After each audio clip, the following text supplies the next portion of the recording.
So hello everyone and welcome to the new lecture of FRB 2.0 जिसमें कि हम लोग पॉलिटी का अगला चैप्टर करने वाले हैं that is part 3 of the constitution.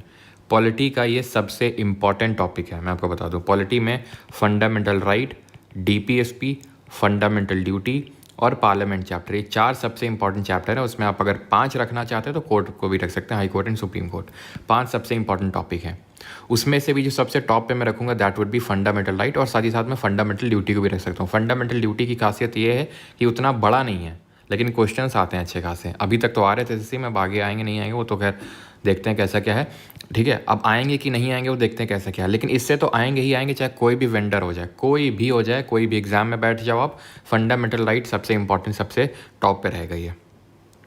तो स्टार्ट करते हैं। सबसे पहले बेसिक्स जानते हैं मौलिक अधिकार के। पार्ट नंबर 3 में कंटेंट है आर्टिकल 12 से 35 के बीच में। इनको इंडियन कॉन्स्टिट्यूशन का मैग्ना कार्टा बोलते हैं। मैग्ना कार्टा क्या होता है? मैग्ना कार्टा एक्चुअल में कुछ राइट्स थे, कुछ अधिकार थे जो यूके के लोगों को दिए गए थे वहाँ की गवर्नमेंट के द्वारा, जो अमीर लोग थे जो टैक्स भरते थे। ओके, बट हमने यूके के कॉन्स्टिट्यूशन से फंडामेंटल राइट्स को बोरो नहीं किया है। तो कहाँ से बोरो किया? Fundamental rights have been borrowed in the Indian constitution from the constitution of USA। Fundamental rights are not absolute but qualified very limited, यानी कि एब्सोल्यूट नहीं है। एब्सोल्यूट नहीं है इसका मतलब ये है कि ऐसा नहीं कि इनकी कोई सीमा ही नहीं है, सीमा है, अभी वो देखेंगे क्या है।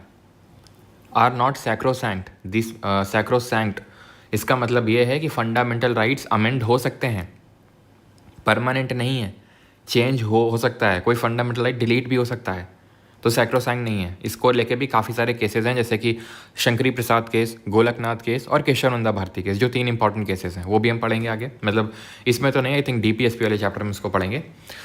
Fundamental rights are justiciable in nature. Justiciable का मतलब ये होता है, जहाँ पे भी जस्टिसेबल नॉन जस्टिसेबल दिख जाए, जस्टिसेबल मतलब वाद योग्य, यानी कि आपको कोर्ट में जाएंगे तो इसके अगेंस्ट में आपको जस्टिस मिलेगा। दैट मीन्स आपको अधिकार मिलेगा। अगर आपके फंडामेंटल राइट्स का वायलेशन होता है तो you can approach the court to demand your fundamental rights. Now, जब हमारा कॉन्स्टिट्यूशन बना था तब ओरिजिनली अगर मैं बात करूं तो originally there were 7 fundamental rights, 7 मौलिक अधिकार थे मूलतः। लेकिन एट प्रेजेंट कितने हैं? एट प्रेजेंट है 6 फंडामेंटल राइट्स हैं। And also remember, fundamental rights seek to establish political democracy. ठीक है, they seek to establish political democracy. 7 थे, 6 हैं। कौन गया? राइट टू प्रॉपर्टी गया, संपत्ति का अधिकार गया। पहले आर्टिकल नंबर 31 में कंटेंट था और आर्टिकल नंबर 19 क्लॉज F में कंटेंट था। ठीक है, article number 19 clause 1 sub clause F में कंटेंट था, जो कि अभी डिलीट किया जा चुका है by the 44th constitutional amendment. जो 44th कॉन्स्टिट्यूशनल अमेंडमेंट था, 44वां संविधान संशोधन था, उसे हटाया जा चुका है इसको, राइट टू प्रॉपर्टी को, और अभी ये एक लीगल राइट है अंडर आर्टिकल नंबर 300A अनुच्छेद 300 का, content in the part 12 of the constitution. उस टाइम के प्राइम मिनिस्टर थे तो then Morarji Desai. Definition of the state, अब यहाँ से एक्चुअली हम आर्टिकल स्टार्ट कर रहे हैं। जैसे आपको मैंने बताया कि 12 से लेकर 35 के बीच में मौलिक अधिकार दिए हुए हैं, तो हम एक एक करके पढ़ना स्टार्ट करेंगे। But before that let me tell you कि 12 और 13 में कोई फंडामेंटल राइट नहीं है। इसमें कुछ चीज़ें बताई गई हैं जो फंडामेंटल राइट पढ़ने से पहले हमें पता होनी चाहिए, जो ज़रूरी है जानना। फंडामेंटल राइट तो 14 से स्टार्ट है, ठीक है, ये ध्यान रखना है। तो 12 में क्या है फिर? Definition of the term state. हम जब मौलिक अधिकार वाला चैप्टर ये पढ़ते हैं, पार्ट 3 ऑफ द कॉन्स्टिट्यूशन, तो वहाँ पे कई जगह में ये वर्ड देखने को मिलता है, स्टेट। तो स्टेट का मतलब वहाँ है क्या, वो पहले बताया गया आर्टिकल नंबर 12 में शुरुआत में ही। तो स्टेट का मतलब ऐसा वो नहीं स्टेट गवर्नमेंट, UP MP ये सब, वो तो है ही है, लेकिन उससे भी बहुत वाइड डोमेन है इसका, जिसमें कि गवर्नमेंट आती है, central government, state government, parliament आता है, दैट इज सेंट्रल लेजिस्लेचर, और स्टेट का लेजिस्लेचर आएगा, पार्लियामेंट आएगा और स्टेट का लेजिस्लेचर आएगा, that is central government, state government, parliament, state का लेजिस्लेचर, जो लोकल बॉडीज़ हैं, लोकल अथॉरिटीज़ हैं, और अदर गवर्नमेंट बॉडीज़ जो गवर्नमेंट के अंडर में काम कर रही हैं, फॉर एग्जांपल LIC, ONGC, ये सब आपकी स्टेट के तहत आएंगी। कई बार मैं बोल भी देता हूँ कि अगर कभी इस तरह का सवाल बन जाए कि तुमसे रखे ऑप्शन में कि भाई इसमें से बताओ स्टेट कौन है, और आखिरी ऑप्शन है ऑल ऑफ दी अबव, तो go with all of the above. 99% chances है कि वो सही होगा, क्योंकि बहुत सारी चीज़ें जो भी आप देख लो, parliament, state legislature, central government, state government, local bodies यानी पंचायत म्यूनिसिपैलिटी हो गई, या फिर कोई भी गवर्नमेंट के अंडर जो काम कर रही है वो सब इसमें आती हैं। बीसीसीआई ध्यान रखना ये स्टेट का पार्ट नहीं है, ठीक है। केस हुआ था, उस केस के बारे में डिटेल में नहीं जानना है। जी मीडिया का केस हुआ था एक, तो उसमें सुप्रीम कोर्ट ने बोला था कि ये उसमें नहीं आता है आपका, ठीक है, स्टेट में। खैर, तो ये चीज़ हो गई। अब 13 में क्या लिखा हुआ है? 13 में लिखा हुआ है कि any law which is inconsistent और कॉन्ट्रोवर्शियल विद, कॉन्ट्रोवर्शियल नहीं होगा, इनकन्सिस्टेंट और in contravention with fundamental right shall be declared null and void by judiciary. एक तरह से ये क्या चीज़ बता रहा है? ये बता रहा है जुडिशियल रिव्यू के बारे में, न्यायिक समीक्षा के बारे में, जो कि हमने कहाँ से लिया है। सोर्स क्या है इसका? जुडिशियल रिव्यू का सोर्स हम पढ़ चुके हैं। ये है सोर्स इसका यूएसए का कॉन्स्टिट्यूशन। ना सिर्फ हमने जुडिशियल रिव्यू लिया है, बल्कि जुडिशियल इंडिपेंडेंस यानी न्यायपालिका की स्वतंत्रता भी लिया है न्यायिक समीक्षा के अलावा। इसका मतलब ये है कि कोई भी कानून, जो कानून बनाने की शक्ति है किसके पास? संसद के पास और राज्य के विधानमंडलों के पास, यानी पार्लियामेंट एंड स्टेट लेजिस्लेचर। कोई भी अगर वो कानून बनाते हैं, लॉ बनाते हैं लेजिस्लेचर, और अगर वो फंडामेंटल राइट को वॉलेट करता है, मौलिक अधिकार को, तो जुडिशरी के पास पावर है कि उसको हटा सकती है, नल एंड वॉइड डिक्लेयर कर सकती है, उसको खारिज कर सकती है, उसको अनकॉन्स्टिट्यूशनल डिक्लेयर कर सकती है। Now starting the fundamental rights, 6 मैंने आपको बताए थे। उसमें पहला है सबसे राइट टू इक्वालिटी, यानी कि समानता का अधिकार। 14 से लेकर 18 तक कितने हैं? 5। 14, 15, 16, 17, 18। 14 बात करता है equality before the law and equal protection of the law. दो चीज़ें कंटेंट है इसमें। कानून के समक्ष समानता यहाँ पर लिखा होगा, ठीक है, कानून के समक्ष समानता और कानून का समान संरक्षण। अब इनमें डिफरेंस क्या है? तो डिफरेंस मैंने टेलीग्राम पे वीडियो भी डाला था, अगर आपको याद हो। वो 3 बच्चे खड़े हुए थे, है ना, मैच देख रहे थे, और उससे मैंने कुछ एनालॉजी ड्रॉ करी थी, ठीक है। तो वही एग्जांपल है, बता देता हूँ। इक्वालिटी बिफोर द लॉ का मतलब है कानून के सामने चाहे गरीब हो अमीर हो सब कोई समान है। ऐसा नहीं कि किसी को ज़्यादा और इस तरह से है, ठीक है, हर कोई समान है, ठीक है, कि ये मेल है, ये फीमेल है, कानून अलग हो जाएगा। तो ये है equal protection of the law का मतलब ये होता है कि like should be treated alike. यानी कि फॉर एग्जांपल, अगर मान लो कि एक तरफ हैं अंबानी जी, ठीक है, ये अंबानी जी हैं, ठीक है, ये अडानी जी हैं, ये अंबानी हैं, ये अडानी हैं, ये एक मान लेते हैं कि ठेले वाला है, और ये जो है ये भी रेहड़ी लगाने का काम करता है, ठीक है।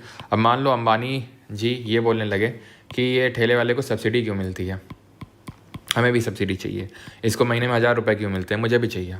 तो ये लॉजिकल बात नहीं है, क्योंकि अंबानी जी और ठेला वाला ये दोनों एक दूसरे के लाइक्स नहीं हैं, यानी कि इनका सेम ट्रीटमेंट नहीं हो सकता है, लेकिन इनका सेम ट्रीटमेंट होगा, इनका सेम ट्रीटमेंट होगा। यानी इस ग्रुप में जो है उनका आपस में सेम ट्रीटमेंट होगा, इस ग्रुप में जो है उनका सेम ट्रीटमेंट होगा। ये ग्रुप आपस में कंपेयर नहीं कर सकते एक दूसरे को, ओके। तो ये चीज़ है इक्वल प्रोटेक्शन ऑफ लॉ, ये यूके से लिया, ये यूएसए से लिया। खैर, एक्सेप्शन है इक्वालिटी के, and that is president, MLA, MP, ठीक है। रुक जाओ एक सेकेंड। प्रेसिडेंट और गवर्नर का अलग प्रिविलेज चलता है। प्रिविलेज ये है कि इनके खिलाफ कोई क्रिमिनल प्रोसीडिंग नहीं चलाई जा सकती है, यानी कोई भी क्राइम कर दें, मर्डर तक कर दें, ऑफिस में जब तक ये हैं कुछ नहीं कर सकते आप इनका। वो तो जब ऑफिस से हटेंगे ही है, जैसे मान लो फॉर एग्जांपल कोई भी गवर्नर ले लो किसी स्टेट का, या फिर हमारे देश की राष्ट्रपति जी को ले लीजिए, अगर वो कुछ भी क्राइम करती हैं, मान लो कि मर्डर कर देते हैं, हाइपोथेटिकल, ठीक है, तो मर्डर भी कर देते हैं, तो भी कुछ नहीं होगा उनका। जब वो ऑफिस से हटेंगे तभी प्रोसीडिंग स्टार्ट की जा सकती है उनके अगेंस्ट, ओके। एमएलएज एमपीज का अलग है, इनका ये है कि इनके खिलाफ कोई सिविल प्रोसीडिंग नहीं चलाई जा सकती, इनके खिलाफ कोई क्रिमिनल प्रोसीडिंग नहीं चलाई जा सकती है। सिविल चलाना भी है तो नोटिस देना पड़ेगा आपको, 2 महीने पहले का नोटिस देना पड़ेगा, तब सिविल वाली चल सकती है। सिविल में आते हैं आपके जैसे कि मैरिज, डाइवोर्स, ठीक है, चेक बाउंस, ये सब सिविल में आते हैं आपके, ठीक है। क्रिमिनल में रेप, मर्डर, ये सब, थेफ्ट। चलो तो आर्टिकल 15 पे आते हैं। ये बात करता है कि state shall not discriminate only on the ground of religion, race, caste, sex और प्लेस ऑफ बर्थ। यानी सिर्फ इन ग्राउंड्स पे स्टेट क्या नहीं कर सकता है, डिस्क्रिमिनेशन नहीं कर सकता, यानी स्टेट को कुछ करने से मना किया जा रहा है, काइंड ऑफ नेगेटिव ऑब्लिगेशन है ऑन दी स्टेट, ठीक है, यानी आप कर नहीं सकते हैं। ये 15 का क्लॉज 1 बोलता है कि state shall not discriminate only on the ground of religion, race, caste, sex और प्लेस ऑफ बर्थ। 15 का क्लॉज 2 बोलता है कि जो भी पब्लिक प्लेसेस हैं, जैसे कि शॉप्स, ठीक है, रेस्टोरेंट्स, सिनेमा हॉल, थिएटर्स, ये सब जगह डिस्क्रिमिनेशन नहीं कर सकता। यहाँ तो स्टेट की बात हो रही है, अब थिएटर क्या स्टेट थोड़ी ना चला रहा है, हैं। रेस्टोरेंट स्टेट थोड़ी ना चला रहा है, वो तो प्राइवेट इंडिविजुअल्स चला रहे हैं, तो उनको ही बोला गया कि तुम भी नहीं कर सकते हो ये, ठीक है, डिस्क्रिमिनेशन। तीसरे में बोला गया है कि अगर विमेन को और बच्चों को कुछ स्पेशल दिया जाएगा तो वो आर्टिकल नंबर 15 का वोलेशन नहीं होगा। एक्सेप्शन है ये कि भाई उनको लाडली बहना योजना के तहत क्यों 1000 रुपये दिए जा रहे हैं, हमें क्यों नहीं दिए जा रहे हैं, क्योंकि 15 क्लॉज 3 में लिखा हुआ है कि विमेन और चिल्ड्रन को स्पेशली ट्रीट किया जा सकता है और वो आर्टिकल 15 का वोलेशन नहीं होगा। 15 क्लॉज 4 में लिखा है कि जो बैकवर्ड क्लासेज हैं उनको स्पेशल ट्रीट किया जा सकता है और वो भी 15 का वोलेशन नहीं होगा। एग्जाम्पल के तौर पे चंपकम दोराई राजन केस 1950 का। चंपकम दोराई राजन केस में क्या हुआ था, चंपकम दोराई राजन एक लड़की थी, ठीक है, और तमिलनाडु में, और वो ब्राह्मण लड़की थी, और उसको जब ये पता चला कि भाई उसको सीट नहीं मिल पाएगी, ठीक है, कॉलेज में, और क्योंकि रिजर्वेशन दे दिया जा चुका है, तो शी अप्रोच दिस कोर्ट कि भाई ये हमारे 15 का आर्टिकल 15 का वॉलेशन है। और कोर्ट ने बोला भी कि हाँ 15 का वॉलेशन है। वो तो खैर मैं डिटेल में डिस्कस करूँगा कल जब DPSC पढ़ाऊँगा कि क्या डिटेल में केस था। लेकिन हाँ, जब वो हुआ, ठीक है, केस हुआ, उसके बाद ही गवर्नमेंट ने क्या किया, इस पर्टिकुलर क्लॉज को ऐड किया था। बाद में ऐड हुआ था ये, जब सुप्रीम वहाँ के मद्रास हाई कोर्ट ने रूलिंग दी, ठीक है, सॉरी सुप्रीम कोर्ट ने रूलिंग दी कि भाई बिल्कुल यहाँ रिजर्वेशन नहीं चलेगा, ठीक है, यानी उस लड़की को सीट दी जानी चाहिए, ठीक है। लेकिन बाद में फिर यहाँ पर ऐड कर दिया गया था। खैर 16 पे आते हैं, तो यहाँ पर equality in terms of public employment यानी लोक नियोजन में अवसर की समानता के बारे में डिस्कशन है यहाँ पर, और इसमें भी हमें डिफरेंट क्लॉजेस पढ़ने हैं। पहला वाला तो है कि भाई equality in terms of public employment, जो 16 के क्लॉज 2 बोलता है कि यहाँ पर वही religion, race, caste, sex, place of birth and decency, इनके बेसिस पे नहीं हो सकता है डिस्क्रिमिनेशन। देन 16 क्लॉज 3 में अब एक्सेप्शन स्टार्ट होते हैं कि भाई रेजिडेंस को स्पेशल एक एलिजिबिलिटी क्राइटेरिया निर्धारित किया जा सकता है, और 16 का वोलेशन नहीं होगा कि भाई यहाँ के यूपी के लोग ही इस पोस्ट के लिए अप्लाई कर सकते हैं, MP के लोग इस पोस्ट के लिए अप्लाई कर सकते हैं। तो वो रेजिडेंस पार्लियामेंट डिसाइड कर सकता है और 16 का वोलेशन नहीं होगा। 16 क्लॉज 4 में क्या है, 16 क्लॉज 4 में है अगेन जो बैकवर्ड क्लासेस हैं, अदर बैकवर्ड क्लासेस, उनके लिए रिजर्वेशन हो सकता है, ठीक है। क्लॉज 5 में जन आ जाते हैं आपके SC ST, उनके लिए स्पेशल रिजर्वेशन हो सकता है और वो आर्टिकल नंबर 16 का वोलेशन नहीं होगा, ओके। तो वही सारी चीज़ें यहाँ पे लिखी हुई हैं। 16 clause 4 promotion, reservation and appointment for not a violation of right to equality. कुछ केसेस यहाँ पर एसोसिएटेड है जो आपको पता होना चाहिए, जैसे फॉर एग्जाम्पल आपका एक फर्स्ट बैकवर्ड क्लास कमीशन आपको पता होना चाहिए। फर्स्ट बैकवर्ड लिखा हुआ है कि नहीं लिखा है, नहीं लिखा, okay. First backward class commission, ये बैठा था काका कालेलकर जी की चेयरमैनशिप पे। जो सेकंड बैकवर्ड क्लास कमीशन बैठा था वो मंडल कमीशन के नाम से जाता है, मंडल आयोग के नाम से जाना जाता है, बिकॉज BP मंडल उसके चेयरमैन थे। इन्होंने एडवाइस किया था कि 27% रिजर्वेशन दिया जाना चाहिए OBCs को, अदर बैकवर्ड क्लासेस को 27% का रिजर्वेशन दिया जाना चाहिए। फिर एक केस हुआ था जिसको अब मैं डिटेल में नहीं जा रहा हूँ किस गवर्नमेंट ने क्या अप्लाई किया, लेकिन ठीक है, एक केस हुआ जिसको हम इंदिरा साहनी, ठीक है, ये एडवोकेट थी, लॉयर थी, ठीक है, इन्होंने केस किया और इसको चैलेंज किया। तो इस इंदिरा साहनी केस को मंडल केस के नाम से भी जाना जाता है, ठीक है, मंडल केस। सुप्रीम कोर्ट ने बोला बिल्कुल ये सही है रिजर्वेशन 27% का, लेकिन जो VP सिंह गवर्नमेंट ने 10% रिजर्वेशन EWS को भी दिया था, उसको स्ट्राइक डाउन कर दिया सुप्रीम कोर्ट ने कि ये अनकॉन्स्टिट्यूशनल है, ठीक है। रिजर्वेशन सोशल बेसिस पे मिलेगा, पैसे के बेसिस पे नहीं मिलेगा कि कौन कितना मतलब इकोनॉमिकली डाउन ट्रोडन है, तो उस बेसिस पे नहीं मिलेगा। सुप्रीम कोर्ट ने मना कर दिया। सुप्रीम कोर्ट ने बोला रिजर्वेशन 50% से एक्सीड नहीं हो सकता, ज़्यादा नहीं हो सकता। वो तो अभी आपको पता है कि बाद में अभी BJP गवर्नमेंट ने 10% का रिजर्वेशन दिया EWS को by the 103rd constitutional amendment, 103वें संविधान संशोधन से EWS को रिजर्वेशन मिला। पहले भी मिला था, लेकिन जैसे मैंने बताया इंदिरा साहनी केस में सुप्रीम कोर्ट ने उसको स्ट्राइक डाउन कर दिया था। आर्टिकल 17 पे आते हैं, एबॉलिशन ऑफ अनटचेबिलिटी, अस्पृश्यता का उन्मूलन, छुआछूत नहीं हो सकती। 18 एबॉलिशन ऑफ टाइटल, यानी कि कोई टाइटल नहीं कन्फर किया जा सकता स्टेट के द्वारा। टाइटल जैसे पहले टाइटल चलते थे, जैसे ब्रिटिशर जिससे खुश हो गए तो उसको नाइटहुड दे दिया, नाइटहुड मतलब सर की उपाधि दे दी, ठीक है, या फिर महाराजा की उपाधि दे दी, या फिर खाने खाना की उपाधि दे दी। ये सब खाने खाना और पानी पीना ये सब कुछ नहीं चलेगा। अब स्टेट कोई भी खुद से टाइटल नहीं दे सकता है। एक्सेप्शन है यहाँ पर एजुकेशन, मिलिट्री, एक्सीलेंसी, ये सब आपके अपवाद हैं। यानी कि किसी को की मेरिटोक्रेसी को ऑनर करने के लिए, किसी की मेरिटोक्रेसी को ऑनर करने के लिए टाइटल दिया जा सकता है। एग्जाम्पल के तौर पे डॉक्टर की डिग्री इसलिए नहीं दे रहे हैं क्योंकि उसके फादर डॉक्टर थे और वो डॉक्टर यूज़ होगा, नहीं, क्योंकि उसने डिग्री ली है, इंजीनियर की डिग्री ली है उसने, ठीक है। तो वो टाइटल, वो मेरिटोक्रेसी को भी हम कम नहीं आ सकते हैं, तो मेरिटोक्रेसी के लिए टाइटल दिए जा सकते हैं। और अगर कोई फॉरेनर इंडिया में रह रहा है और अगर उसको टाइटल बाहर से लेना है कोई, तो प्रेसिडेंट की परमिशन लेनी पड़ेगी। कोई इंडियन भी है और उसको फॉरेन से कोई टाइटल मिल रहा है तो प्रेसिडेंट की परमिशन लेनी पड़ेगी, तभी।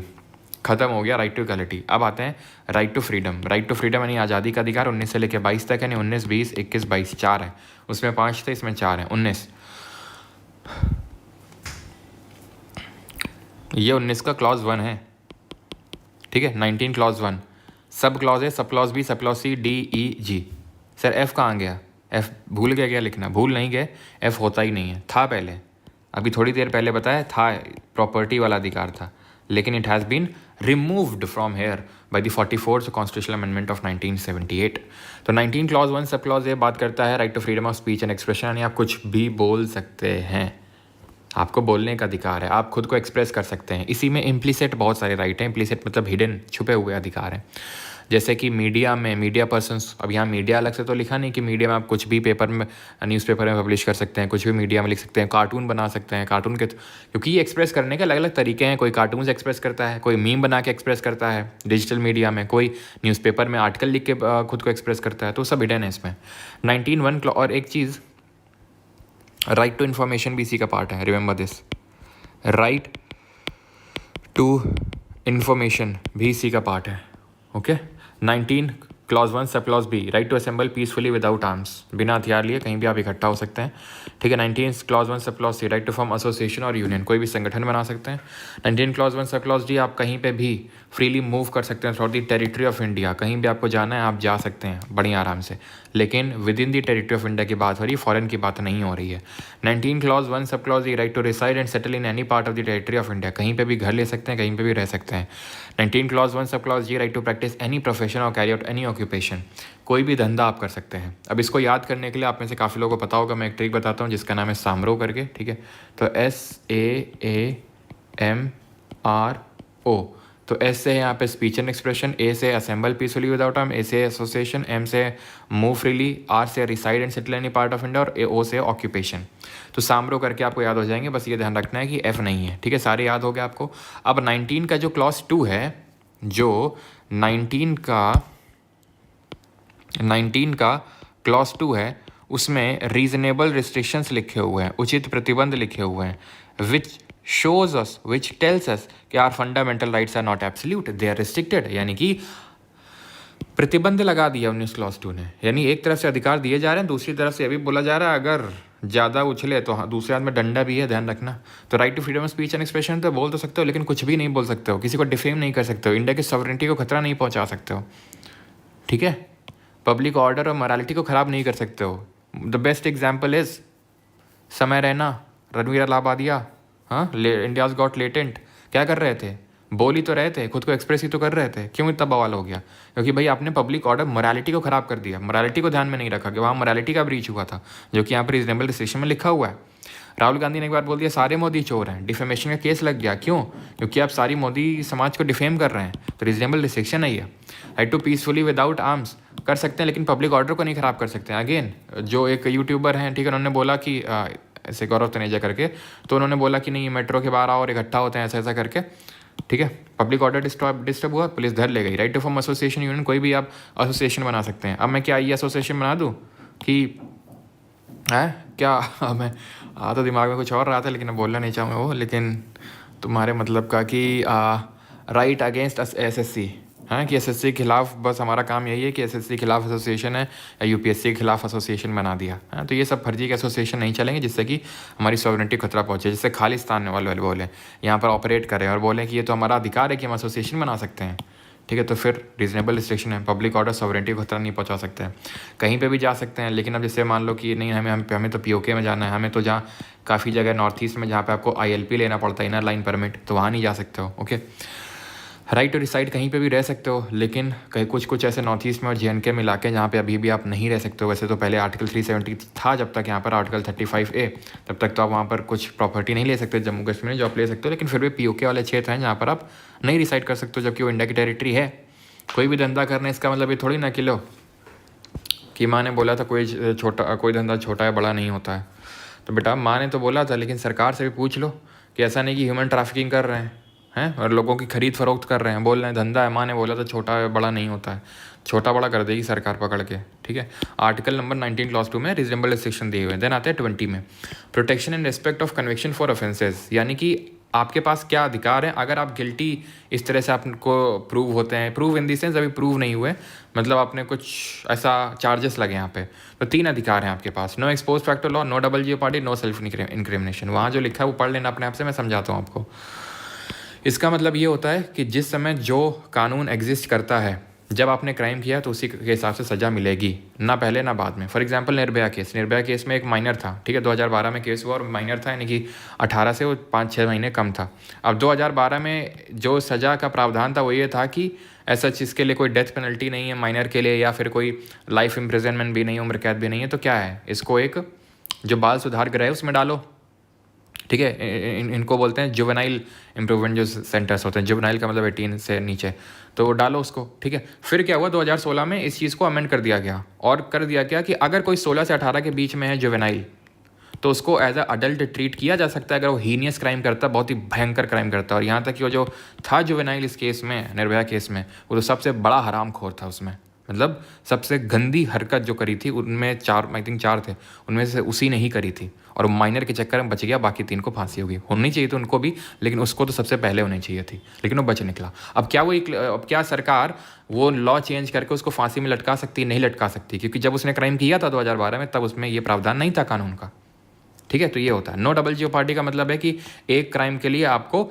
एक ही बार सजा मिल सकती है, 2 बार नहीं। अब दैट डज नॉट मीन कि आपने एक बार मर्डर किया अब ज़िंदगी भर मर्डर कर सकते हो, तुम्हें सज़ा नहीं होगी, ये मतलब नहीं होता है। एक क्राइम के लिए एक बार का सज़ा का मतलब एक बार मर्डर किया, सज़ा मिल गई तुमको, अब फिर से पुलिस नहीं आ सकती है, इधर आना जरा, तुम ही हो ना जिसने मर्डर किया था, तो जेल से अभी छूट के हो ना, हाँ हम ही थे, आ जाओ फिर से आ जाओ, कहाँ घूम रहे हो वैसे, वो नहीं चलेगा।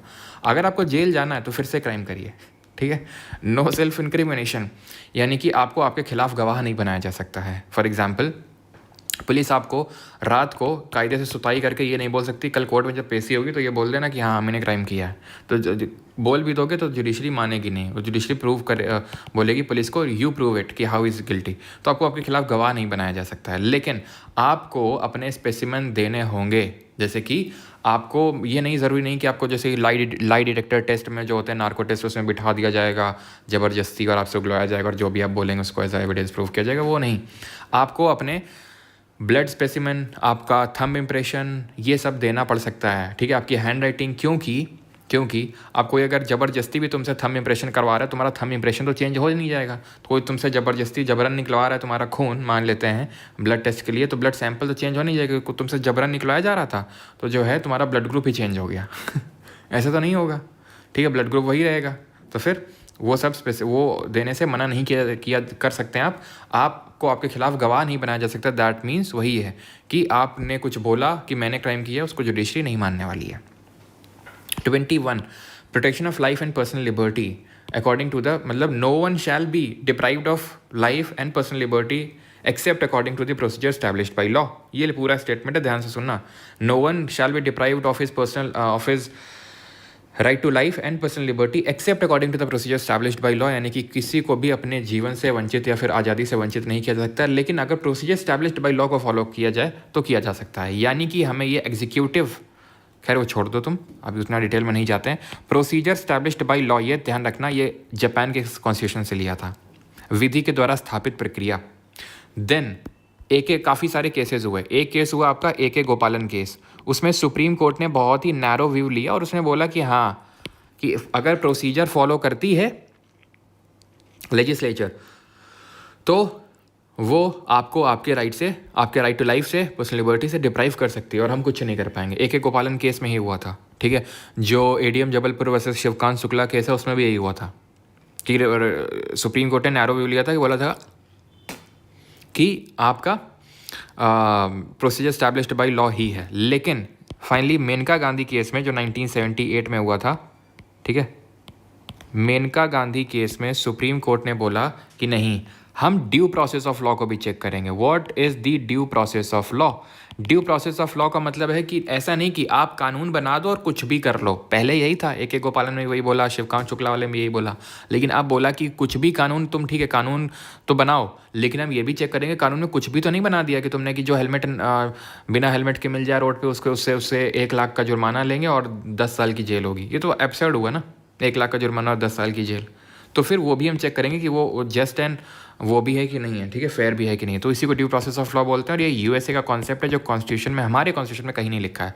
हमारे कॉन्स्टिट्यूशन में प्रोसीजर स्टैब्लिश्ड बाई लॉ लिखा है आर्टिकल 21 में। Article 21 is the most fundamental, is the most important right, क्योंकि जान है तो जान है, अगर जान ही नहीं है तो बाकी अधिकारों का क्या फ़ायदा? आपको मैं जेल में डाल दूँ, लिबर्टी आपकी छीन लूँ, जेल में डाल दूँ, मैं बोलूँ कि तुम्हें पूरी इक्वालिटी देंगे। कैसे? बगल में जो देख रहे हो वो बगल में बंद है, हाँ, उसको सुबह शाम दोनों टाइम दबा के सुताई करते हैं, खूब मज़ा आते हैं उसका। तुमको भी सुताई करेंगे। तुम ये मत सोचना कि तुम्हारे साथ हम भेदभाव कर देंगे। तुम राइट टू इक्वालिटी हम प्रैक्टिस करेंगे यहाँ पे। और फिर जब तुम्हारी हम सुताई करेंगे तो तुम्हारी चीखें भी निकलेंगी, हैं? तो हम तुम्हें ये नहीं बोलेंगे कि तुम शांत रहो, हम तुम्हें पूरा right to freedom of speech देंगे और फिर तुम अलग अलग तरह से खुद को एक्सप्रेस करना, ठीक है, तो पूरी इक्वालिटी देंगे। कोई मतलब है इस बात का? नहीं है। तो फिर ये मोस्ट फंडामेंटल राइट इसीलिए बोलते हैं आर्टिकल 21 को, और मोस्ट इम्प्लीसिट राइट है। इम्प्लीसिट का मतलब इसमें इतने सारे राइट हैं कि तुम गिनते गिनते थक जाओगे। वो बात अलग है कि मिलते नहीं हैं, लेकिन हैं ज़रूर। राइट टू हेल्थ है, राइट टू स्लीप है, अब मैं लिखते चला जाऊँगा, सोने तक अधिकार है, देख लो तुम। राइट टू हेल्थ है, राइट टू स्लीप है, राइट अगेंस्ट डिलेड जस्टिस है, मतलब आपको जस्टिस तुरंत मिलना चाहिए। और इसकी आयरनी देखो कि इसका वॉलेशन खुद जुडिशरी करती है। तुम जुडिशरी में कोई केस लेके जाते हो, तुमको लगता है जस्टिस तुरंत मिल जाता है, सालों चप्पलें घिस जाती हैं। तो डिले जस्टिस कौन कर रहा है? खैर, right to health, right to sleep, right against delayed justice, ठीक है, राइट अगेंस्ट पब्लिक हैंगिंग, की आपको ऐसे पब्लिक में लटकाया नहीं जा सकता नाना पाटेकर की तरह, आ गए मेरी मौत का तमाशा देखने। नहीं, तुम्हारी मौत का तमाशा नहीं बनाया जा सकता है, तुम्हारी मौत को जो है पब्लिकली नहीं किया जाएगा तुमको हैंग, ठीक है। तो ये सारे अधिकार हैं।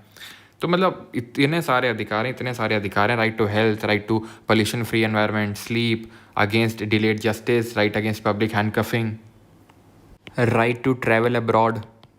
ये इसी में बोला था मेनका गांधी केस में कि विदेश आप जा सकते हो, आप भारत में कहीं पे भी आ जा सकते हो। आर्टिकल 19, आप बाहर जा सकते हो, बाहर से अंदर आ सकते हो विदेश में, वो 21 कवर करता है, okay. Right to privacy, okay, right to privacy. और ये राइट टू प्राइवेसी ध्यान रखना, KS पुट्टास्वामी जो जजमेंट आई थी, KS पुट्टास्वामी केस, जो जिसको आधार केस के नाम से भी जानते हैं, 2016, तो उसमें ये राइट टू प्राइवेसी आर्टिकल 21 का पार्ट बनाया गया था, ओके। आर्टिकल 21A अनुच्छेद 21 का राइट टू एजुकेशन, शिक्षा का अधिकार ये देता है। It provides free and compulsory education to all children of the age of 6 to 14 years, यानी कि फ्री एंड कंपलसरी एजुकेशन है, यानी कि राइट टू प्राइमरी, प्राथमिक शिक्षा का अधिकार है 6 से 14 साल तक के बच्चों के लिए। 86th अमेंडमेंट ऑफ 2002 से इसको ऐड किया गया था, पहले ओरिजिनली हमारे कॉन्स्टिट्यूशन का पार्ट नहीं था। 22 में आता है protection against arrest and detention in certain cases, यानी कि प्रोटेक्शन मिली है जब आपको अरेस्ट कर लिया जाए तब। अरेस्ट 2 तरह से हो सकती है आपकी डिटेंशन, प्यूनिटिव और प्रिवेंटिव। प्यूनिटिव का मतलब है क्राइम करने के बाद जो आपको धरा गया है, क्राइम करने से पहले सस्पिशन है आपका। सस्पिशन मतलब कि जैसे कि आर्टिकल 370 हटा, ठीक, तो ये सस्पिशन था कि ये जो जितने भी जम्मू कश्मीर के लोकल लीडर हैं ये माहौल ख़राब कर सकते हैं, तो इसलिए इनको सब हाउस अरेस्ट कर लिया गया, इन सबको, ठीक है, इनकी नज़रबंदी कर दी गई। तो क्यों? इसी को बोल, इनको डिटेंट कर लिया, डिटेंशन हो गया इनका। प्रिवेंटिव, इन्होंने कोई क्राइम किया था नहीं, लग रहा था कि कर सकते हैं, पब्लिक, ठीक है, पब्लिक ऑर्डर को ख़राब कर सकते हैं, तो प्रिवेंटिव इसको बोलते हैं, ओके। इनमें आपको अधिकार ये मिलते हैं कि आपको बताया जाएगा, ठीक है, कि क्यों आपको अरेस्ट किया गया है, आपको रीज़न बताया जाएगा, ठीक है। यहाँ पर लिख देता हूँ, पता नहीं वहाँ जो भी लिखा है, पहले तो आपको रीज़न बताया जाना ज़रूरी है कि आपको क्यों अरेस्ट किया गया है। दोनों में ये कॉमन है, ठीक है। फिर दूसरा जो कॉमन है दैट इज़ कि आपको राइट टू लीगल प्रैक्टिशनर, आप खुद का अपना वकील कर सकते हैं, नहीं है तो सरकार देगी वो फिर, ठीक है, कोई भी एडवोकेट जो आपका केस लड़ेगा अपनी मर्ज़ी का। फिर यहाँ पर ये है, ये दोनों तो कॉमन है दूसरे में। यहाँ पे जो तीसरा पॉइंट हो जाएगा दैट इज़ कि 24 घंटे के अंदर आपको मजिस्ट्रेट के सामने प्रस्तुत किया जाए। मजिस्ट्रेट मतलब डिस्ट्रिक्ट मजिस्ट्रेट नहीं, डीएम नहीं, जुडिशियल मजिस्ट्रेट, जज, उसके सामने प्रेजेंट किया जाएगा। और अगर उसने आपका फर्दर डिटेंशन को नहीं अप्रूव किया तो यू वुड बी रिलीज्ड, आपको छोड़ा जाना चाहिए। और इसमें जो तीसरा पॉइंट वो ये है कि आपका जो डिटेंशन है वो 3 महीने से ज़्यादा का नहीं हो सकता है, नॉट मोर देन 3 मंथ्स। हो सकता है एक एक्सेप्शनल केस में जब एक हाई कोर्ट जजेस का एक एडवाइजरी बोर्ड बैठे, एडवाइजरी बोर्ड जिसमें कि हाई कोर्ट के जजेस हैं, और वो बोले कि हाँ 3 महीने से ज़्यादा इसका एक्सटेंड कर सकता है, तभी एक्सटेंड करेगा, नहीं 3 महीने से ज़्यादा डिटेंशन एक्सीड नहीं कर सकता है।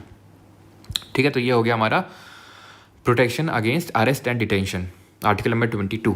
अब आते हैं राइट अगेंस्ट एक्सप्लॉयटेशन यानी कि शोषण के विरुद्ध अधिकार। आर्टिकल नंबर 23 और 24 बात करते हैं राइट अगेंस्ट एक्सप्लॉयटेशन की यानी शोषण के विरुद्ध अधिकार। 23 बात करता है prohibition of human trafficking and forced labour, यानी कि बेगारी नहीं करवाई जा सकती है। बेगारी का मतलब है किसी से मजदूरी करवाना और उसके पैसे ना देना, दैट इज कॉल्ड एज बेगारी। ठीक है, एक्सेप्शन है यहाँ पर, जैसे कि मान लो कि कभी स्टेट यानी गवर्नमेंट ने बोल दिया कि भाई मान लो अटैक हो गया किसी कंट्री से, तो आपसे बोल दिया कि भाई लोगों की ज़रूरत है मिलिट्री सर्विस के, जितने भी ये 18 से 25 साल तक के लड़के हैं सबको हर घर से एक एक आना चाहिए। तो कोई ये नहीं बोल सकता कि हम नहीं आएंगे या फिर हमें पैसा नहीं दिया जा रहा इसके लिए, इस तरह से नहीं चलेगा। ठीक है, 24 में है प्रोहिबिशन ऑफ चाइल्ड लेबर, बाल मजदूरी नहीं हो सकती है। बाल मजदूरी मतलब कि भाई जो बच्चे हैं उनको जो हज़ार्डस वर्क हैं, जो डेंजरस वर्क हैं, उनमें नहीं लगाया जा सकता। जो नॉन हज़ार्डस वर्क हैं उनमें लगाया जा सकता है, जो 16 से 18 तक के हैं। ठीक है, 16 से 18 तक के जो है उनको नॉन हज़ार्डस काम में लगाया जा सकता है। जो जैसे कि परचून की दुकान हो गई, ठीक, कहीं मान लो कि टी शर्ट बन रही तो वहाँ बटन लगाना, ये सब नॉन हज़ार्डस होते हैं। ठीक है, माइंस पे काम करना ये हज़ार्डस है। तो राइट अगेंस्ट एक्सप्लॉयटेशन 23-24 हो गया। अब आते हैं अपने फोर्थ राइट पे and that is fourth right पे and that is right of religion. ठीक है, आर्टिकल 25 से 28 के बीच में। 25 अनुच्छेद 25 freedom of conscience and free professional practice and propagation of religion, कि मैं भगवान के साथ किसी भी तरह की मान्यता रख सकता हूँ, कैसे भी प्रैक्टिस कर सकता हूँ, अगरबत्ती जलाऊँ, धूप बत्ती जलाऊँ, घंटा बजाऊँ, जो बजाना है। ठीक है, प्रैक्टिस कर सकता हूँ, प्रोपोगेट कर सकता हूँ, फैला सकता हूँ, प्रचार कर सकता हूँ। जैसे फॉर एग्जाम्पल मैं यूट्यूब चैनल खोल के, या फिर मैं क्या कर रहा हूँ, अखंड कीर्तन करवा रहा हूँ। ठीक है, मैं वो करवाते रहते हैं ना वो बाबा लोग, क्या बोलते हैं उसको, जगराता नहीं कुछ होता है, वो क्या बोलते हैं यार उसको। ठीक है, यहाँ पे सारी हमारी मम्मियाँ लोग जाती हैं काफ़ी तो राइट टू ये, ठीक है, इंडिविजुअल को राइट मिला हुआ है, लेकिन इसमें राइट टू फोर्सफुल कन्वर्जन नहीं है। 26 में है right to manage religious affairs, कि भाई ये मंदिर है, ये मंदिर में सिर्फ महिलाएं ही आ सकती हैं या फिर पुरुष ही आ सकते हैं, और यहाँ पे कोई बिना जो है यहाँ पे कोई जीन्स नहीं पहन सकता है। तो इस तरह के, जैसे कि आप अक्षरधाम मंदिर में इस थिंग ऐसा ही है ना, जो दिल्ली में अक्षरधाम मंदिर है कि वहाँ पे जीन्स वीन्स पहन के सब शायद आप नहीं जा सकते अंदर। तो ये सब वहाँ पर अलाउड नहीं होता। तो ये क्या है, रिलीजियस अफेयर्स है, यानी कि ये रिलीजियस अफेयर्स मैनेज कर रहा है जो अक्षरधाम, एक ग्रुप है वो। ठीक है, वो ग्रुप है वो, आई थिंक कौन क्या बोलते हैं उसको ग्रुप को भी, खैर छोड़ो। तो 27 तो मतलब वही है कि यहाँ पर एक इंडिविजुअल को दिया गया अधिकार right to freedom of religion, और यहाँ पर एक ग्रुप को।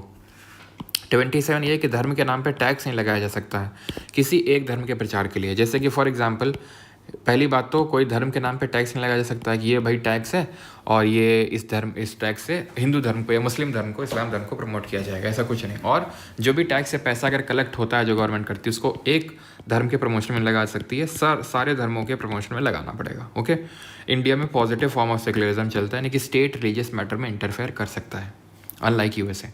28 में बात करता है कि कोई भी धार्मिक इंस्ट्रक्शंस नहीं दिए जा सकते हैं जो फुली एडेड स्कूल है। देखो, स्कूल 3 तरह के हो सकते हैं। एक तो जो फुली एडेड बाई गवर्नमेंट है, यानी कि पूरा पैसा गवर्नमेंट से ही जा रहा है, वहाँ पे रिलीजियस इंस्ट्रक्शन बिल्कुल प्रोहिबिटेड है कि मंदिर कि टीका लगा के आना है, कि टोपी पहन के आना है, बुर्का पहन के आना है। ठीक है, यहाँ पर बिल्कुल गवर्नमेंट इंस्ट्रक्शन, बिल्कुल भी रिलीजियस इंस्ट्रक्शन नहीं चलेंगे। जहाँ पे एडमिनिस्टर्ड बाई स्टेट है, एडमिनिस्टर्ड है बाई स्टेट, ठीक है, और थोड़ा बहुत पैसा आ रहा है, नॉट फुली एडेड, एडमिनिस्टर्ड है बस, तो वहाँ पर रिलीजियस इंस्ट्रक्शन वॉलंटरी बेसिस पे चल सकते हैं। और जो बना है कैसे, जो बना है आपके ट्रस्ट के पैसे से, जैसे कि इस्लामिक ट्रस्ट है मान लो, ठीक है, उसने एक मदरसा बनाया, सभी लोग जो इस्लाम में पैसा आता है उससे ज़मीन ली गई, उससे वो इंस्टीट्यूशन बनाया गया, तो वो लोग कुछ भी करें, ठीक है, वो बोलें कि भाई टोपी पहन के आना है, हिल हिल के पढ़ना है, डुल डुल के पढ़ना है, जैसे पढ़ना है वो बोल सकते हैं। लेकिन अगर कोई ऐसा मदरसा जहाँ स्टेट से फंडिंग आ रही है वहाँ पे कंपलसरी नहीं है, ठीक है, ये चीज़ ध्यान रखना आप। तो खैर ये है 20 से 28। कल्चरल एंड एजुकेशनल राइट यानी सांस्कृतिक एवं शिक्षा का अधिकार 29 और 30 है। 29 में protection of interest of minorities है, नॉट ओनली माइनॉरिटीज़ बट इसमें लिखा हुआ है any section of citizen having a distinct language, script और culture has the right to protect it. यानी कि आपके पास कोई आप कल्चर प्रैक्टिस करते हैं, ठीक है, अब डिफरेंट जगहों में डिफरेंट हमारे कल्चर चलते हैं, बहुत अलग अलग तरह के हमारे यहाँ कल्चर इंडिया में। आप ट्राइब्स को देख लीजिए, उनके शादी करने का उनका कल्चर अलग है, डाइवोर्स का कल्चर अलग है, तो वो प्रोटेक्ट कर सकते हैं उसको, ठीक है। और आर्टिकल नंबर 29 के क्लॉज 2 में लिखा हुआ है कि no one can be denied admission in any educational institute funded by state. यानी कि किसी को भी मना नहीं किया जा सकता है किसी एजुकेशनल इंस्टीट्यूट में एडमिशन से on ground of religion, race, caste, sex, इस बेसिस पे किसी को मना नहीं किया सकता। 30 यहाँ पर माइनॉरिटी है, यहाँ पे तो एनी सेक्शन ऑफ सिटीजन था, कोई भी। अब जैसे मेरा ही डिस्टिंक्ट लैंग्वेज, स्क्रिप्ट है, कल्चर है, मैं माइनॉरिटी नहीं हूँ, मैं तो हिंदू धर्म से हूँ और मैं माइनॉरिटी तो हूँ नहीं अपने स्टेट में, यूपी में, ठीक है। तो फिर मैं प्रोटेक्ट फिर भी कर सकता हूँ, ऐसा माइनॉरिटी के लिए नहीं स्पेसिफिक है, ये स्पेसिफिक माइनॉरिटी के लिए कि कोई भी माइनॉरिटी, और माइनॉरिटी वर्ड कहीं डिफाइन नहीं कॉन्स्टिट्यूशन में, ध्यान रखना, ठीक है, कहीं पे भी डिफाइन नहीं है माइनॉरिटी। कभी भी इस तरह से कोई क्वेश्चन बन जाए, this term is clearly defined in the constitution. अगर पता है तो ठीक है, नहीं तो पता है तो गो विद, अगर गेस लेना है कि ये नहीं होगा डिफाइंड तभी पूछ रहा है, तभी लिख रहा है। The right of minorities to establish and administer education institution, यानी कि अगर मैं माइनॉरिटी हूँ तो मैं कोई भी एजुकेशनल इंस्टीट्यूट सेटअप कर सकता हूँ। ये तो सर कोई भी कर सकता है, मैं भी कर सकता हूँ, कोई भी स्कूल कॉलेज बना सकता हूँ, कर सकते हो, लेकिन इसको खुद से एडमिनिस्टर नहीं कर सकते हो, मैनेज नहीं कर सकते हो, स्टेट करेगा उसमें। लेकिन माइनॉरिटी को पावर दिया गया, वो कर सकते हैं कि भाई 50% रिजर्वेशन सिर्फ हमारी कम्युनिटी के लोगों को रहेगा। यहाँ पर SC ST रिजर्वेशन ये सब कुछ नहीं चलता है, ठीक है, ये चीज़ें हैं, ओके। अब आ जाते हैं अपने आखिरी पे, that is article 32 which is the right to constitutional remedies, यानी कि संवैधानिक उपचारों का अधिकार। जितने भी राइट मिले हुए हैं अब उनका वजूद क्या है। वजूद मतलब कि अगर मान लो कि मेरा कोई राइट हर्ट हो गया, ठीक है, तो मैं ये चिल्लाऊंगा क्या बिग बॉस मेरा राइट हर्ट हो रहा है? नहीं, बिल्कुल बोलूँगा, मैं बिल्कुल बोलूँगा। लेकिन बिग बॉस है कौन? बिग बॉस है सुप्रीम कोर्ट। अब सोचिए बिग बॉस ही ना हो तो मैं बोलूँगा बिग बॉस मुझे हर्ट हो रहा है, तो कोई सुनने वाला है ही नहीं। एग्जाम्पल के तौर पर मान लो मुझे पुलिस आई, उठा के जेल में डाल दिया, ना तो बताया ग्राउंड ऑफ अरेस्ट क्या है, ना तो मुझे कोई लीगल प्रैक्टिस, ना तो मुझे 24 घंटे के अंदर मजिस्ट्रेट के सामने प्रस्तुत किया गया, तो मेरा तो राइट हर्ट हुआ। तो फिर मैं क्या बोलूँगा? ये आर्टिकल 22 में लिखा हुआ है कि ये ऐसा ऐसा है, पुलिस कहेगी शांति से बैठे रहे, मारा एक सब लपड़ लाल कर देंगे मारते मारते। फिर नहीं कॉन्स्टिट्यूशन में तो लिखा हुआ है, ए गायतोंडे निकाल जरा डंडा निकाल फिर यही होगा, तुम्हारी सुताई होगी।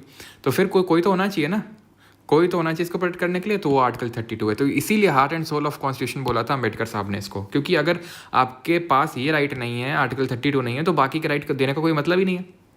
It is like giving you a sum of money, like कि भाई मैंने आपको 10 लाख रुपए दिए, लेकिन बेटा इसको खर्च नहीं कर सकते हो, कोई मतलब है इस बात का? वही है, अगर ये ना हो तो ठीक। तो 32 के तहत आप सुप्रीम कोर्ट डायरेक्टली अप्रोच कर सकते हैं, यानी कि it is original jurisdiction. Direct approach करना मतलब ओरिजिनल जुरिस्डिक्शन। और 5 तरह के रेट इशू कर सकता है सुप्रीम कोर्ट। देखने वाली बात यह है कि हाई कोर्ट भी कर सकता है, बट अंडर आर्टिकल नंबर 32 नहीं, अंडर आर्टिकल नंबर 226 अनुच्छेद 226 के तहत 5 रेट। कौन सी है? मैंडमस, सबसे पहले हेबियस कॉर्पस, मतलब to have the body of. जब किसी का अनलॉफुल डिटेंशन हो जाए, गलत तरीके से किसी को धर लिया जाए का मतलब है कि अगर मान लो वही पुलिस आई उठा के ले गई, अनलॉफुल डिटेंशन है, क्योंकि आपने मुझे ना तो बताया कि किस ग्राउंड में अरेस्ट किया गया है, ना तो मुझे हो सकता है कि इस तरह का कोई कानून ही ना हो अरेस्ट करने का, ये भी पॉसिबल है कि भाई बताया तो गया, लेकिन एक्चुअल में जैसे फॉर एग्जांपल, चलो छोड़ो इतना डिटेल में क्या ही जाना, जब अगला बैच हम लोग करेंगे तो वहाँ पे डिटेल में पढ़ेंगे, लेकिन ठीक है, समझ गए आप। To have the body of. ऐसे है मैंडमस का मतलब वी कमांड। अगर कोई गवर्नमेंट इंस्टीट्यूशन कोई कंपलसरी काम नहीं कर रहा है तो फिर मैंडमस रिट इशू कर सकता है सुप्रीम कोर्ट, और बोल सकता है करो भाई ये काम। कब नहीं किया जा सकता? अगर कोई प्राइवेट इंडिविजुअल के खिलाफ नहीं किया जा सकता है, अगर वर्क वॉलंटरी नेचर का है तो नहीं किया जा सकता है, प्रेसिडेंट और गवर्नर के खिलाफ नहीं किया जा सकता है। देन प्रोहिबिशन पे आते हैं। यहाँ पर प्रोहिबिशन और सर्शरी दोनों सिमिलर हैं, जहाँ पर superior court, not supreme court, superior ऊपर वाला कोर्ट नीचे वाले कोर्ट को, इन्फीरियर कोर्ट को ये बोलता है कि अपने औकात से बाहर मत जाओ, ठीक है। प्रोहिबिशन और सेंसर सिमिलर है। ये तब इशू करता है सुपीरियर कोर्ट इन्फीरियर कोर्ट को जब केस चल रहा है कोर्ट में। फॉर एग्जांपल मेरा केस चल रहा है कोर्ट में, कोर्ट कुछ कर ही नहीं रहा उस पर, ठीक है। कोर्ट कुछ कर ही नहीं रहा उस पर, जानबूझ के टाल रहा है। मुझे ऐसा लग रहा है कि जज घूसखोर है और इसने केस, जैसे कि वो अभी अतुल सुभाष वाला केस हुआ था कि जज कुछ कर ही नहीं रहा, तो उस केस में प्रोहिबिशन की रेट इशू करवाई जा सकती है कि भाई ये जो कोर्ट है ये कुछ कर नहीं सकता। तो जैसे फॉर एग्जाम्पल हाई कोर्ट है, कुछ कर नहीं रहा, तो सुप्रीम कोर्ट आप अप्रोच कर सकते हो। डिस्ट्रिक्ट कोर्ट है, कुछ कर नहीं रहा आपका, तो आप हाई कोर्ट या सुप्रीम कोर्ट जा सकते हो, जहाँ पर ये बोलेगा कि भाई क्या कर रहे हो तुम, छोड़ो, अब हम ये केस को डील करेंगे, या फिर कोई और कोर्ट इसको डील करेगा। सर्चरी में तब होता है जब वो केस का निर्णय आ चुका होता है कि भाई जब मान लो कि भाई ये बंदा गिल्टी है और उस बंदे को लग रहा है नहीं नहीं ये जो है घूसखोर है, इसने पैसा ले रखा है, मेरी बातों तो इसने सुनी नहीं है, उस केस में सुपीरियर कोर्ट इन्फीरियर कोर्ट से बोलेगा, उस ऑर्डर को क्वैश करेगा, नलीफाई करेगा और वो केस अपने अंडर में लेगा। सर्चरी है, ठीक है। इसका मतलब होता है टू फॉरबिड, मना करना। इसका मतलब होता है to be certified of. Quo warranto, ये तब होता है जब, इसका मतलब होता है बाई व्हाट अथॉरिटी ऑफ, या फिर आपके पास क्या वारंट है, जब कोई एक पब्लिक ऑफिस को कोई ऐसा बंदा होल्ड कर रहा है जिसके लिए वो एलिजिबल नहीं है। जैसे फॉर एग्जांपल मान लो कि आप जब एसएससी में आपका सिलेक्शन हुआ, आप इनकम टैक्स इंस्पेक्टर बने या जीएसटी इंस्पेक्टर बने और आपने देखा यार ये तो मेरे साथ का बंदा है, इसने तो एग्ज़ाम ही नहीं दिया था, ये फिर क्या कर रहे हैं यहाँ पे, और वो तो वर्दी में एकदम टहल रहा है, तो फिर क्यों वारंटो की रेट आप इशू करवा सकते हो। जब आपको लगता है कि भाई ये पब्लिक ऑफिस को होल्ड करा लेकिन इसके लिए एलिजिबल नहीं है ये, तो क्यों बैठे हो तुम यहाँ पर, by what authority of. Clear. Then 33 में ये लिखा हुआ है और ये हमने कहाँ से लिया, यूके से लिया है। अच्छा, हाई कोर्ट और सुप्रीम कोर्ट के रिट्स में क्या अंतर होता है, तो सुप्रीम कोर्ट का आर्टिकल 32 के तहत कवर्ड है, हाई कोर्ट का आर्टिकल 226 के तहत कवर्ड है। अब क्योंकि वो 32 हमारा एक फंडामेंटल राइट है, तो फिर supreme court can not refuse to issue the writ जब हमारे फंडामेंटल राइट का वायलेशन होगा तब, और इसीलिए हम डायरेक्टली अप्रोच कर सकते हैं सुप्रीम कोर्ट में आर्टिकल नंबर 32 का यूज़ कर supreme court can not refuse. लेकिन आर्टिकल 226 के तहत हाई कोर्ट रिट इशू करता है और ये हमारा फंडामेंटल राइट नहीं है, इसलिए high court can refuse. High court के पास एक एक्स्ट्रा पावर है when it comes to the issuing of writ, कि ना सिर्फ ये फंडामेंटल राइट के इन्फ्रिंजमेंट में बल्कि लीगल राइट्स का भी इन्फ्रिंजमेंट होगा, जैसे कि राइट टू प्रॉपर्टी, तब भी ये रिट को इशू कर सकता है, जो कि सुप्रीम कोर्ट नहीं कर सकता है। इसीलिए हम बोलते हैं कि हाई कोर्ट का writ jurisdiction is wider than the supreme court, क्योंकि सुप्रीम कोर्ट सिर्फ फंडामेंटल राइट का जब वायलेशन होता है तब रिट इशू कर सकता है, लेकिन हाई कोर्ट फंडामेंटल राइट और लीगल राइट दोनों के वायलेशन पे। आर्टिकल 33 ये बोलता है पार्लियामेंट के ही पास सिर्फ पावर है कि वो आर्म फोर्सेस के जो पर्सनल्स हैं उनके राइट्स को लिमिट कर सकता है। आर्म फोर्सेस के पर्सनल जैसे फॉर एग्जांपल हमारे डिफेंस फोर्सेस हो गए, हमारे सीएपीएफ हो गए, उनमें तो अब उनमें क्या होते हैं, ऑफिसर कुछ भी बोलते हैं और वो करना पड़ता है लोअर रैंक वालों को। वहाँ घास दिख रही है, नहीं दिख रही है, छील दो उसको, खोद दो उसको। अब वो ये नहीं बोल सकते हैं कि नहीं यहाँ पे तो नहीं है, हम क्यों करेंगे, या फिर इस एक्स्ट्रा काम के लिए हमें एक्स्ट्रा पैसे चाहिए, नहीं तो फिर आर्टिकल 23 का वायलेशन होगा। या फिर हम कुछ बोल रहे हैं सोशल मीडिया में कि ये देखो ऑफिसर हमारे खिलाफ क्या कर रहा है प्रताड़ना, तो ऑब्वियस बात आप नहीं बोल सकते हैं अगर आप फोर्सेज में हैं, तो आपके वो फिर आर्टिकल 19 का वायलेशन है, नहीं है। जैसे आपको याद होगा बीएसएफ जवान ने कुछ टाइम पहले बोला था खाना यहाँ कुछ नहीं मिलता, रोटी देख सकते हैं पानी की तरह दाल मिलती है, हटा दिया गया, डिसमिस कर दिया गया। वो ये नहीं बोल सकता कि तो हमारे article number 19 clause 1 sub clause A का वायलेशन है, क्योंकि फंडामेंटल राइट्स जो है आर्म फोर्सेस के लिए रिस्ट्रिक्टेड होते हैं, वो पार्लियामेंट रिस्ट्रिक्ट कर सकता है। 34 बोलता है कि अगर कहीं मार्शल लॉ लगा है, मिलिट्री रूल लगा है, तो भी आपके मौलिक अधिकार खत्म हो जाते हैं वहाँ पर। इसका बेस्ट एग्जांपल है AFSPA. AFSPA is not a military rule लेकिन काइंड ऑफ मिलिट्री रूल है, arm forces special powers act 1958 का। आप देखो कई जगह हैं नॉर्थ ईस्ट में जहाँ पर मतलब विरोध होता रहता है, इसीलिए कि क्यों आफ्सपा लगा हुआ है, क्योंकि उनके मौलिक अधिकार इन्फ्रिंज होते हैं। याद होगा आपको कि भाई एक बार कुछ ही टाइम पहले नागालैंड में हमारी आर्म फोर्सेस ने गलती से कुछ सिविलियंस को मार डाला था। काफ़ी सारे सिविलियंस थे वो, आई थिंक मोर देन 5 थे, मार डाला उनको, मतलब गलती से मर गए वो। उनको लगा मतलब कि ये टेररिस्ट वगैरह हैं कुछ, लेकिन उनके खिलाफ कुछ नहीं हुआ आर्म फोर्सेस के ओके, क्योंकि उनको प्रोटेक्शन मिली है। ठीक है, कि जब मार्शल लॉ लगा होगा, खैर वो तो मैं आफ्सपा का बता रहा था, इससे मिलिट्री रूल अगर मान लो कहीं पे लग जाए और मिलिट्री का रूल आ गया, आप ऐसा नहीं कि हमें बाहर नहीं निकलने दिया जा रहा, हमें असेंबल नहीं होने दिया ना। 35 में अगर बात करेंगे तो ये बोल रहा है कि सिर्फ पार्लियामेंट, सिर्फ देश की संसद के पास अधिकार है कि वो मौलिक अधिकार को लेकर कानून बना सकता है। तो किसके पास नहीं है? स्टेट लेजिस्लेचर के पास नहीं है, राज्य के विधानमंडल के पास कोई शक्ति नहीं है कि वो कुछ फंडामेंटल राइट को कोई कानून बना दे। और एक चीज़ ध्यान रखना, एंड क्या था भूल गया एकदम से, पार्लियामेंट भूल गया यार अब एकदम से, चलो खैर।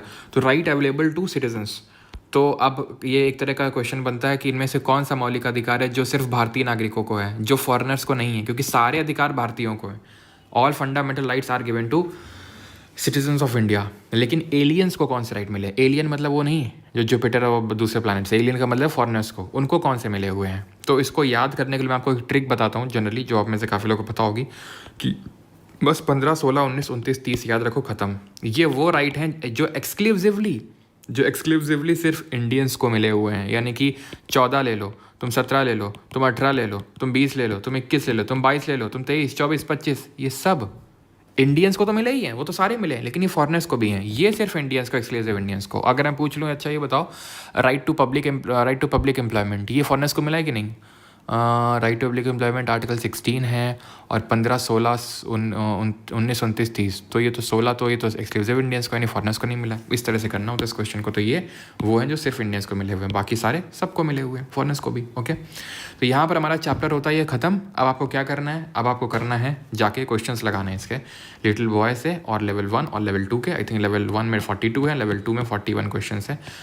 करना है और कमेंट बताना है आपने कितना क्या स्कोर किया। कुछ डाउट आप कमेंट सेक्शन में पूछ सकते हैं। बाकी मिलते हैं, और कैसा क्या आपको लग रहा है, ठीक है, जो आप क्वेश्चंस लगा रहे हैं, मज़ा आ रही कि नहीं आ रही लिटिल बॉय से क्वेश्चन लगाने में? बाकी मिलते हैं हम कल, नहीं अभी तो शाम को मिलेंगे बायोलॉजी में, और कल हम करेंगे डीपीएसपी वर्सेस फंडामेंटल राइट का जो कॉन्सेप्ट है, वो डीपीएसपी जब करेंगे वहीं पे करेंगे, और कल ही फंडामेंटल ड्यूटी भी खत्म करेंगे कल के लेक्चर में। ऑलराइट, थैंक यू, धन्यवाद।